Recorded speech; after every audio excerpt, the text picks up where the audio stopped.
ജെൻസിയുടെ financial ഗോൾസും പേരൻസിന്റെ financial ഗോൾസും തമ്മിൽ വളരെ വ്യത്യാസമുണ്ട്.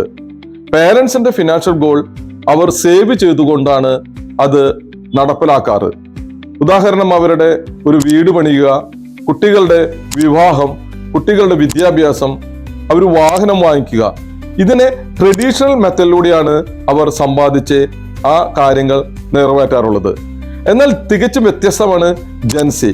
അവർക്ക് ആകെ വേണ്ടത് 1 ഫിനാൻഷ്യൽ ഫ്രീഡമാണ്, 2 യാത്ര ചെയ്യാനുള്ള ആഗ്രഹമാണ്, 3 ഷോർട്ട് ടൈം ആയിട്ടുള്ള ഗോളുകളാണ്.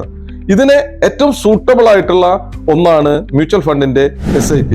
കാരണം 500 രൂപ മുതൽ ഇൻവെസ്റ്റ്മെന്റ് ആരംഭിക്കാൻ പറ്റും. ഒപ്പം തന്നെ എപ്പോൾ വേണമെങ്കിലും പൈസ വിഡ്രോ ചെയ്യാനുള്ള പ്രൊവിഷനും മ്യൂച്വൽ ഫണ്ടിലുണ്ട്. അതുപോലെ ലോങ് ടൈമിലേക്കാണെങ്കിൽ ദീർഘനാൾ നിക്ഷേപിച്ചാൽ നിങ്ങളുടെ വെൽത്ത് ക്രിയേറ്റ് ചെയ്യാനും ആഗ്രഹങ്ങൾ ഫുൾഫിൽ ചെയ്യാനും ഈ മ്യൂച്വൽ ഫണ്ട് നിങ്ങളെ സഹായിക്കും.